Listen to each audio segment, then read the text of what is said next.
Hello, welcome back. And so here's where we ended in the previous video. We've done a basic comp of all the more magical style layers, and I think it's looking pretty good. So we'll jump back into Houdini and do the sci-fi ones now before we start any of the secondary stuff. So make sure we get all the effects that make up the shield out of the way. So let's start first with the one that I had an idea of right at the start, which was the connect adjacent pieces to generate a sort of geometric pattern. So I really like the way this one looks, but I'm going to duplicate this this movement here we added using the SDF to push the points further into the middle, and use that instead of the base sim. So I'm just going to duplicate that over here.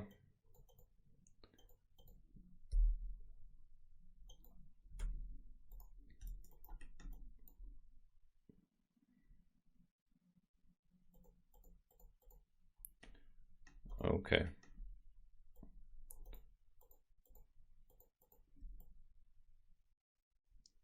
So I still think that looks really cool.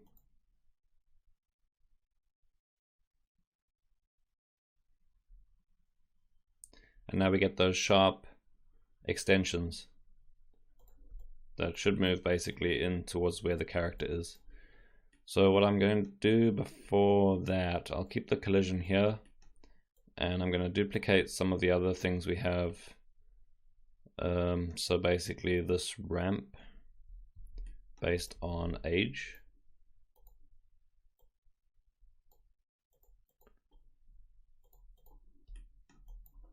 So we'll get that in there.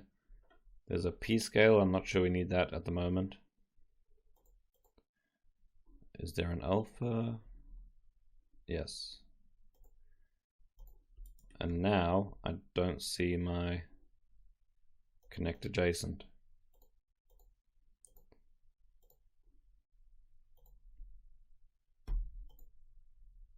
Okay, so it's there, but the P scale is maybe setting the width of the lines, I'm not sure. Let me also just change the background to black for now so we can see. Okay. Yeah, so we're exaggerating that color difference and making sure that our points have an alpha, and I'm going to drive that even further down here. Just make a bit more of an extreme drop off for the alpha.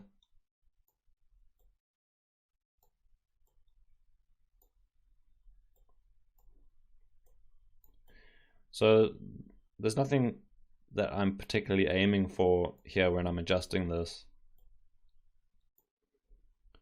I'm just seeing what I get. So already here we're adding basically contrast to the color and the alpha, and I want to see if I can clamp that to a point where it's not going to interfere too much with the character. Obviously I want it to be enough inside the shield that you get a sense of depth.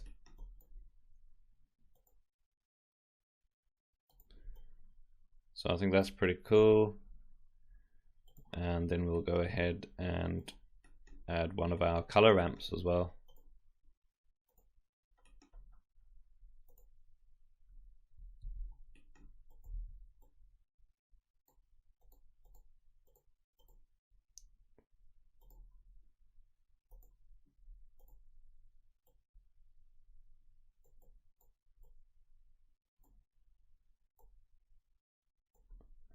So again, with this one, it's because it's quite busy and there's a lot of effects on top, I don't want something too contrasty. So I need a good saturated color that feels kind of flat. So I don't want to have too much sharp highlights versus dark saturated areas. And this should be black, I think.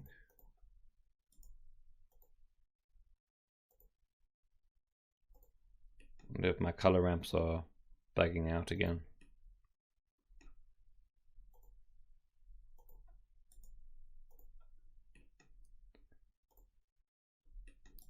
I might have to open a previous scene and just double check that my color ramps aren't changing. In future, it's probably good practice to set up color ramps using a wrangle, because I have noticed these SOPs have been buggy now for a few versions at least. This is 17.5, and I'm still getting some strange changes every time I reopen a scene. Okay, so that looks pretty good.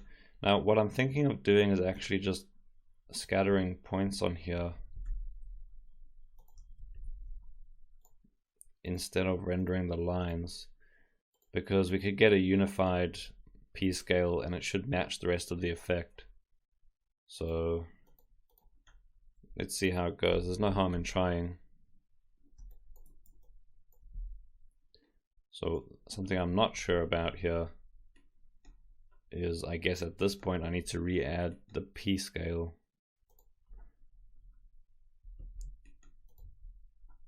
So I'm just going to, nope, take this one. So a pretty simple setup here. I mean, all we've done is taken one of those point sims, made less points, and then just used this connect adjacent. And it's pretty sci-fi.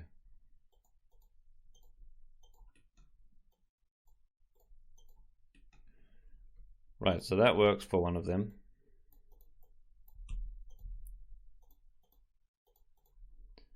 Maybe do a flip book of this. Well, let me work on the other layer, and we'll merge them together and we can see how they look together. So here's my plan. I have a shield at the origin, and it's just a basic sphere, so I just have a grid. And obviously in a lot of the reference I was looking at, especially the sci-fi force fields, they tend to be hexagons, which I'm planning to save for another effect. And so let's steer clear of that. And I'm going to try to find another pattern we can use. So I might just show you an example of how to find a few sort of geometric patterns that we can use to edit the actual mesh.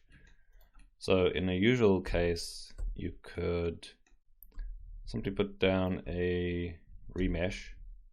So this should give us some nice equal sized triangles. And then put down a divide.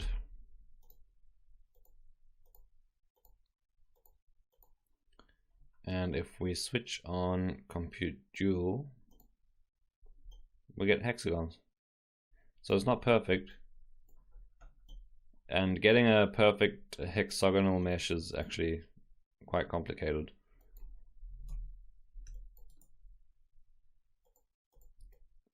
But you see, that will work for most cases. So yeah, it is kind of, oops, it is quite extreme how warped some of these pieces get. I think there's easier ways to fix that, like if the original mesh has more perfect squares, or we had used a different type of sphere, so the one that's made out of triangles initially. But you get the idea. In this case, I want to get equal triangles, and we can just use those triangles as our geometric sci-fi pattern.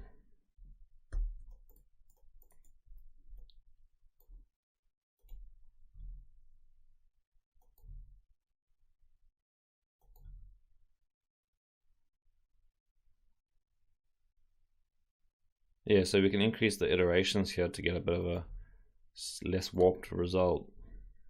And there's also smoothing on the remesh. What I'm slightly worried about smoothing is if it changes the shape. You can see there, if I went with a smoothed version, I would need to ray the points back on, which I might need to do anyway.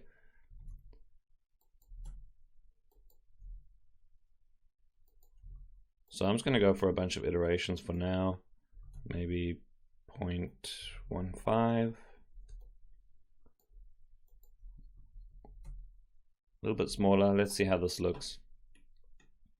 So basically we just have the same mesh, but now we have triangles. And then what can we do? Let's put down a primitive. Because here, well, there's a few things. Like for starters, if we carve this mesh, then we can extract just the edges. So we no longer have any polygons, any polygonal faces or anything like that. We've just got the mesh itself, so the edges. So we could render this as edges, or again scatter points on that.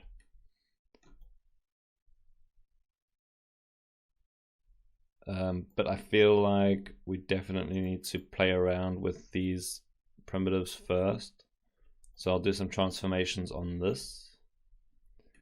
And you can see here, ooh, okay, I need to put down a facet. So we have our new mesh, then I can just put down a facet and say unique points. So now each one of these faces is completely unconnected to the one next to it. So then if I rotate, they're no longer joined. So this is a cool little simple SOP effect that I'm actually saving for our decloak later on. In our case here, I just want to shrink these, because if I just shrink them, it should be a lot easier to look at.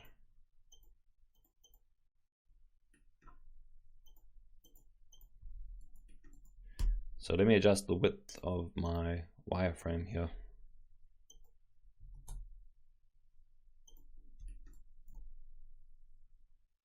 So I think that's pretty cool. Let's take this, and what I'm going to do is the same thing I did here with the actual original shield mesh, and I'm going to color this black.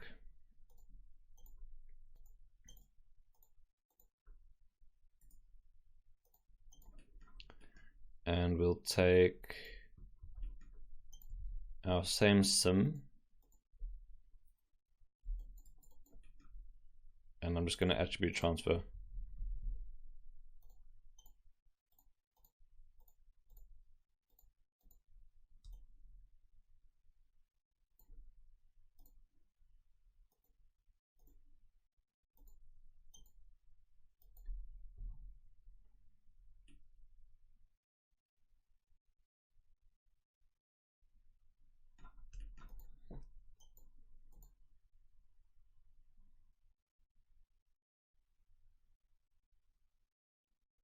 So there is a problem here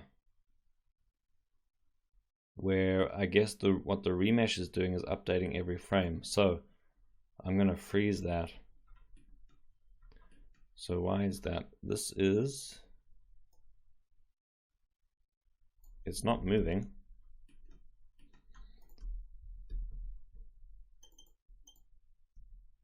So let's just put down a time shift here and make sure it's absolutely static, and then check our remesh. Yeah, so if I remesh, let me switch this off, and then you can see the remesh is updating every frame, because the input, even though it's at the origin, we have a network that's cooking every frame there, because there is a change every frame further up the chain. So if I just freeze that over here and then remesh, I get a static mesh there.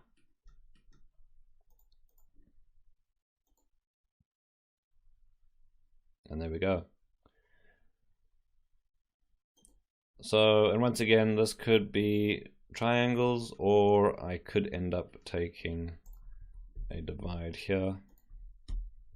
I'm trying to quickly think if there's any other interesting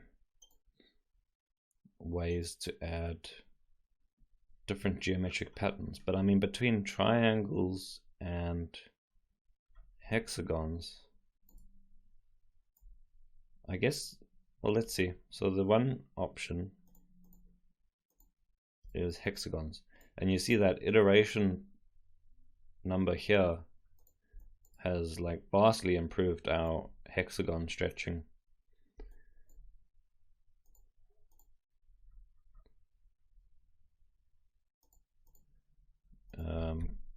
Let's see.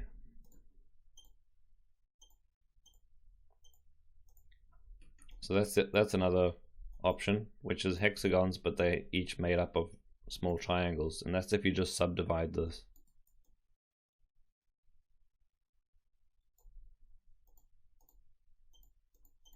So that's pretty detailed though. And if I went much bigger, it's still, that's pretty cool. And you guys should try and see what other kind of patterns you come up with. In a magical, I've done a magical shield before in a much more fantasy setting. And what I actually ended up doing was one of the artists on the project painted up some basically shape language, some very smooth organic lines and patterns, and I just projected that as a texture onto the shield. And then the same way I'm doing here, I used the particle sims to reveal and hide those lines that were essentially painted onto the sphere. And so you could do something like that if you want to do a magical version of this, or just play around with what other kind of geometric shapes you can get. And so if I go back to just our triangles, I could also go for something really big. And this is how I'll experiment here, because often it comes back to that lots of high frequency detail, medium, making sure you can visibly see medium level detail, and then something super low to blend everything together. And so this layer could be that part of the low detail, low frequency layer. So let me take what we did here, some color, scatter, and these ramps and this move.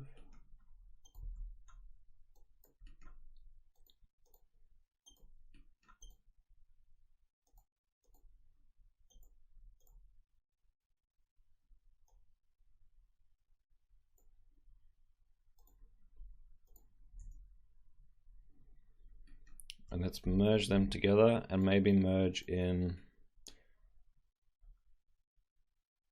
this sim as well.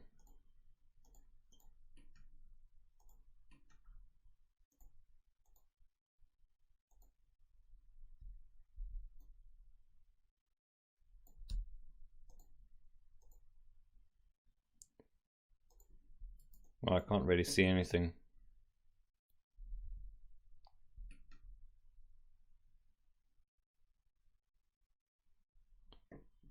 Oh boy.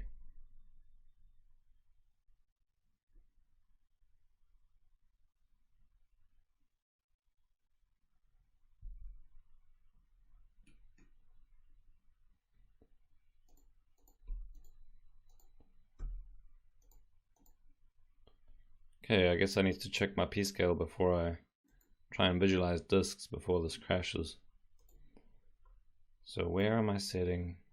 Ah, that's alpha. I removed the wrong one here.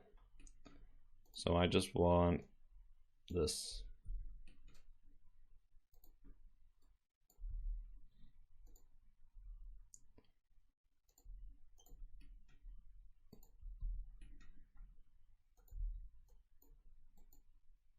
I'll clean this up later on. Let's try that again.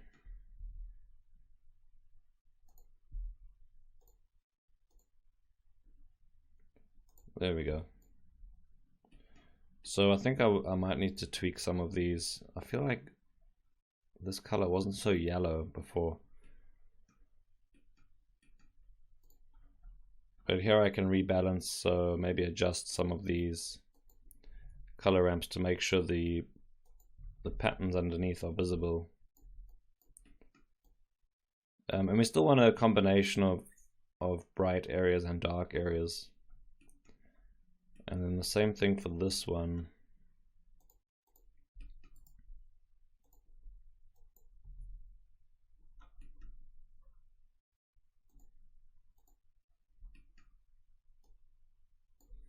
And I'm gonna go, at this point I could play with the scale of that pattern, but I think I like the smaller one.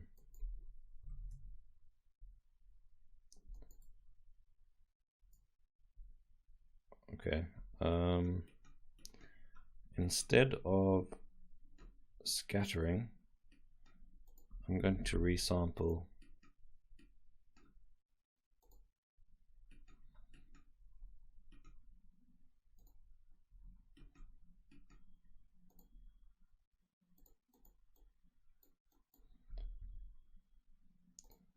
Because even if it's connected points, we'll still just be rendering the points. We can test options for that when we apply the shader and do some test renders.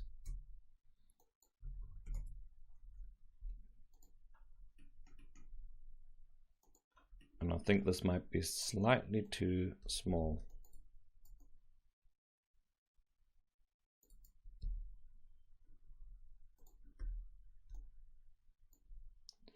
Well, let's just do a quick flipbook of this and see how it looks. It's only really going to come together in the comp.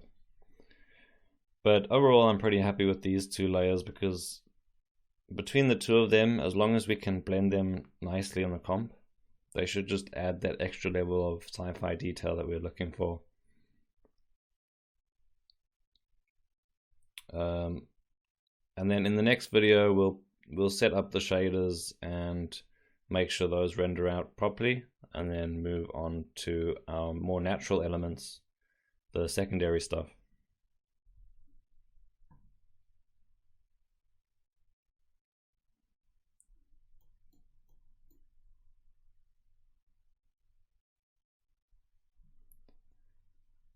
Yeah, so now if you remember, one of our layers is, and I'll just jump back over to Fusion,